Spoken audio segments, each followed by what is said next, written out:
Barbecue beans, also referred to as baked beans. And I don't know why they're called baked beans sometimes, because they're rarely baked. But in this video, I want to show you my version of this iconic barbecue side dish. These beans are thick, smoky, rich, and layered with flavor. The kind of barbecue beans that completely carry a backyard plate instead of feeling like a weak afterthought. For the full ingredient list, check the description box below, but enough talking, let's get cooking. There is not a lot of prep for this barbecue beans recipe. We're gonna cut up some bacon, we're gonna put a fine mince on this onion, same thing on the garlic, and we're also gonna slice up some scallion greens. Let's start with the bacon. So I threw this bacon in the fridge for 20 minutes to make it a little solid. Bacon is way easier to cut once it's solid rather than cutting it when it's raw and at room temperature. It gets a little slimy. And we're using the thick cut bacon. Here I'm just gonna cut right through the package. And any bacon would work here, but I like the thick cut because I like big chunks of that bacon inside the barbecue beans. So what I'll do with the bacon is I'll cut it first lengthwise and then across. And you can see because it's a little frozen, it's a little bit more solid and it's a little easier to slice. I don't want to make the pieces too small. I want them to be a little chunky. And remember, bacon shrinks back a lot when it gets cooked. So I'm going to cut these into, I don't know, maybe 1/2 inch by 1/2 inch cubes. And we're going to set this aside. So now let's put a mince or a small dice on this onion. And you can see I'm just using a 1/2 an onion because onions, you always got them lying around in the fridge because you don't always use a whole onion every single time. And that's one of the great parts about cooking at home a lot is that you'll have stuff in the fridge and then you'll have ingredients to use. And you don't have to go out and buy everything all the time for every single recipe. The onion I'm gonna cut really finely because I want it to blend right into the baked beans. I want the chunky stuff to be the bacon and the beans, and everything else should kind of just blend into the liquid, or I wouldn't even call it liquid because it's more of like a saucy kind of beans.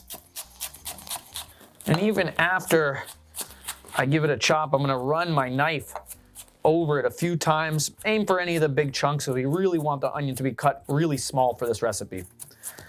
And right now I'm working against time before the gas from the onions gets released, and I start crying like a baby. I know there's lots of tricks that you can do to reduce this, but I have yet to even try any of those tricks. I usually just deal with the onions peering me up. So now we're gonna peel and mince up 4 cloves of garlic. I'm always gonna give you my garlic disclaimer. You can tone up or tone down the garlic however you'd like. Garlic isn't gonna be a super prevalent flavor in these barbecue beans, but it definitely is a wonderful enhancement to this recipe. And personally for me, garlic goes in just about everything, especially a lot of savory, saucy dishes like this. I'm gonna cut off the root end, smash each clove, and then rocker chopper till we get the garlic nice and minced. And the finer that you mince garlic, the more flavor it's gonna be released, and the less you're gonna see any of the garlic pieces in there. The last thing we're gonna prep are these scallion greens. We're just using the scallion greens to garnish this dish because we want something that's gonna have a nice green pop of color to contrast all the brown of the barbecue beans. So I'm gonna take these scallions, I'm gonna push them down a little flat, and then I'm gonna rocker chopper nice and easy on a diagonal, nice and thin, and we're gonna slice these scallions for our garnish. And we're gonna do that now because we got our cutting board out, we got our knife out. I always say, do all your prep at once and then assembly becomes much easier. A lot of times for many recipes, I'll use the scallion greens and just reserve the whites. Usually throw this in a dish that I make during the weeks, or at the worst, I'll just chop these up and throw them in my scrambled eggs. So I got my cast iron pan hot over like a medium heat. It's not super hot yet, but I am gonna throw in the bacon. The bacon you could start in a cold pan. The pan never really needs to be like super hot because we're not gonna get a sear on it. The bacon fat's gonna render. The bacon fat will always crisp up, no matter if you start it cold or a little warm. So we're gonna spread the bacon around the pan. We're gonna let it render until it gets nice and crispy. And when we cut the bacon up, it was frozen, so the pieces will stick to each other. But as they defrost, just give them a little knock and they'll fall apart.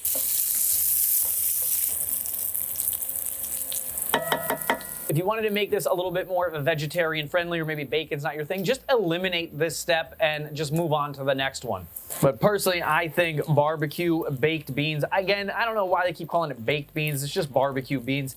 Bacon really brings it home and gives it that awesome smoky flavor, and also connects it to the other meats in the barbecue. So you can decide how far you want to take your bacon, but once I see it starting to get a little crispy, it's really shrink back. I don't want it to be like burnt bacon bits. This is about as far as I want to go, and I'm going to take it out now. So we're going to use a slotted spoon to take out the bacon, but we're going to leave in the bacon fat. And the reason we want to leave in the bacon fat is that's where all the flavor is. You can drain it off and you'd still leave some of the flavor, but we're going to go full flavor and we're going to leave it all in. So now that our bacon is out, we're going to add in our onions. And we don't have to add any additional oil. We're just going to use the bacon fat that's already in there. I've also lowered the heat to like a medium lowish heat, probably a little closer to medium. And I'm just going to sweat these onions out until they're nice and translucent, and maybe they caramelize the tiniest little bit. I'm also going to use this to scrape up the bottom of the pan and get any of that burnt bacon that's on the bottom, because that is a wonderful flavor that we want to start incorporating into the sauce. So let's cook these onions for a few minutes until they are nice and soft and very, very translucent. While the onions cook it, let me show you the beans. The beans I think that are the best beans for barbecue beans, baked beans, whatever you want to call them, is navy beans. So they are small enough that they can eat really nicely, while they're not so big that they're gonna break. Bigger beans have a tendency to break, smaller beans have a tendency to hold together. And I also think they give the right flavor for baked beans or barbecue beans. We're gonna take these out of the can, we're gonna rinse them and drain them. So once our onion has softened up a lot and taken on just a little bit of color, we're gonna add in our garlic and we're gonna cook for about 30 seconds, maybe 45, but until it just gets a little fragrant. We don't want to burn it. Once you can smell the garlic, that means it's probably cooked enough. The next step, it burns. So now we're going to put in a little tomato paste. We're going to mix the tomato paste into the cooked garlic and onions. That's going to give us really a nice depth of flavor. And the reason we want to put the tomato paste in now is tomato paste is a cooked tomato product, but it has a rawish flavor. And anytime you're adding tomato paste to something that has like onions and garlic, the perfect time to do it is right after the onions and garlic is cooked, but before you add any of the other liquids, because then you're gonna miss out on a really important step where the tomato paste can cook in contact with the pan and it can caramelize a little bit and add additional flavors. So we're gonna let this mixture of the tomato paste, the garlic, and the onions cook for a few minutes before we add our next ingredients. I also don't like to add the salt all at once at the end, so I like to salt a little bit at a time. So here I'm just gonna take just one pinch of salt. We're gonna be adding some more salt later, but it's always best if you can to season along the way, a little bit at a time, rather than add the same volume of salt all at the end. So here I got some Scotch whiskey that I'm gonna add a couple of tablespoons to this. It's going to add a really nice smoky flavor, but if you want to leave alcohol out of it, I totally understand, but this is going to add awesome flavor. And since we're cooking on the induction burner, what I want to do is I'll just hit the lighter to the whiskey and let the alcohol evaporate. This is gonna bring a really nice flavor. It also, you can see that it's actually cooking and charring a lot of the ingredients that are already in there. And once the alcohol evaporates and burns off, there's not gonna be any alcohol left, but it is gonna leave that flavor. Look at that really nice charring on the top of the tomatoes, the onions, and the garlic. That's awesome, awesome flavor that we would not get if we didn't light it on fire. And I can't do that with the induction burner. I like using the induction burner because I can talk to you and I can face this way. I only really use the stove if I have to, but you can see that all we had to do is just put a lighter to it, and now all the flavors in there and the alcohol is all gone. So now let's start building our sauce further. We're gonna add a little bit of ketchup, a couple of tablespoons of some honey for some sweetness.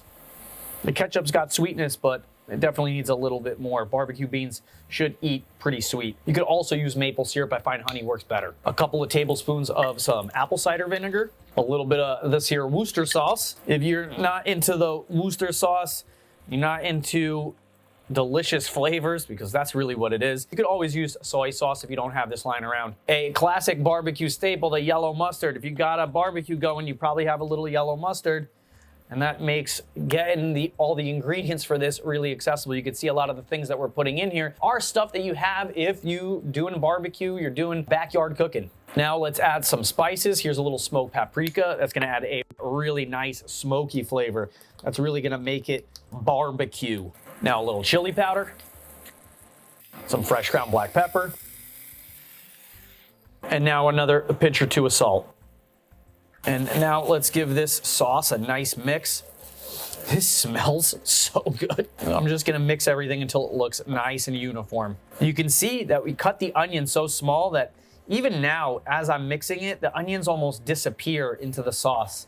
You can almost barely tell that there's cut up onions in here. So now I'm gonna let this cook over a low heat for just a minute or two to let all the flavors come together and maybe let a little bit of the liquid evaporate. So after this is cooked for a few minutes, we're gonna add in our beans. Here I got about 3 cans. I'm gonna try to fill up as much of the pan that I can.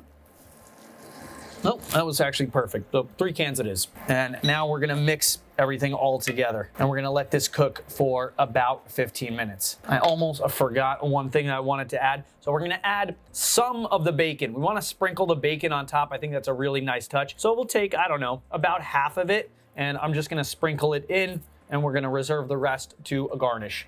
And as I'm mixing the beans, these are canned beans, they're already cooked. They don't really need to cook a lot. They just need to kind of get warm and all the flavors to come together. So I'm always scooping from the bottom to coat them to try to avoid from smashing them. But you can see these navy beans, they hold together really nicely. You could do this with pinto beans, you could do this with kidney beans, but those beans, they're a little larger. They are a different color. And I also think that they'll break up a little bit more. You can see most of these beans are very intact. This looks and smells so good. And I'm gonna keep these moving around the pan. I'll mix them every couple minutes, and we'll cook this for about 10 or 15 minutes until they are nice, glossy. You can see that there's not a lot of sauce in the pan because barbecue beans aren't supposed to have sauce, but they are supposed to have sauce like clinging to them, but they definitely shouldn't be watery or liquidy.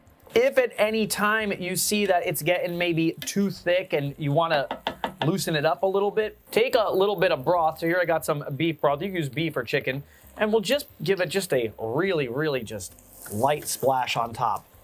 And never use water where you can use stock because that's going to add additional flavor. And if you were going to eliminate some of the meat products in here, you could just use a veggie stock. But we don't want to add a lot of liquid that we're going to have to evaporate off, just enough to just get it a little further down the road.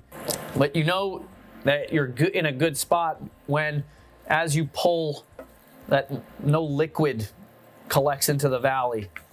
Everything should be sticking to the beans. So after about 10 or 15 minutes on this simmer, these beans are good to go. So we're gonna shut the heat off, and now let's garnish it. We're gonna add a little bit more of that smoked paprika, just a light dusting on top.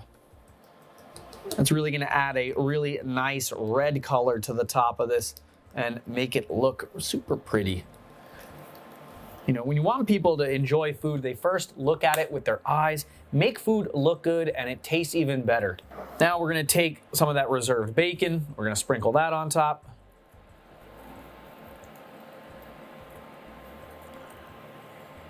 And now we're gonna sprinkle on some of those scallion greens with that really nice pop of color, just to let people know that you didn't get this out of a can. And now how amazing do these barbecue beans look? And I keep wanting to call them baked beans because in my mind, I think they're the same thing. So let me know in the comment section, are barbecue beans and baked beans the same thing? Because this is barbecue beans, but I didn't bake it. So I'm not calling it baked beans, but in my mind, it's already locked in that this is baked beans. The smell coming off of here is fantastic. It smells like I'm at a barbecue. Well, there's no barbecue, it's just these barbecue beans. This is a really pretty dish. It looks fantastic. It smells amazing, but let's see how it tastes. These beans look absolutely delicious. You know, I'm a big bean guy. I love beans. And this is a wonderful way to enjoy beans. Let's get a little bit of everything on one bite. Get that bacon chunk on the top. I don't know if I told you I love beans, but I really love beans. I am super excited, and this is gonna be an epic bite.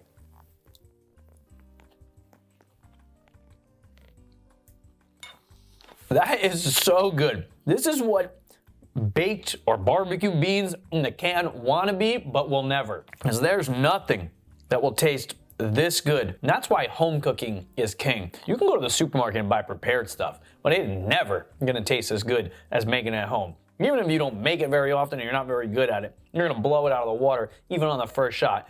This is delicious. It's smoky, it's sweet, it's savory. The beans have the perfect texture where they're not overly cooked. They got a little bit of a bite to them, but they're not super mushy. This is wonderful. I don't know what you're having for your barbecue, what you're throwing on the grill or the smoker, but this goes with it. I know that this goes with it because this is delicious. Any protein would be amazing next to these barbecue beans. I could eat this entire pan of beans. This is that good. If this is your first time here, like this video if you did like it. Let me know in the comment section what you thought about the video, and if you make the recipe, let me know how it came out and did you enjoy it. Subscribe to my channel so you can find out when I drop new recipe videos and get the notification bell on so you can be one of the first people to get there. And if you're into beans, check out my Jamaican rice and peas. Well, Jamaicans call beans peas, so this is rice and peas, but it's really just rice and beans, and it's another really awesome recipe that has beans. So if you're a bean lover like me, you're gonna love it, and I will see you there. Thanks.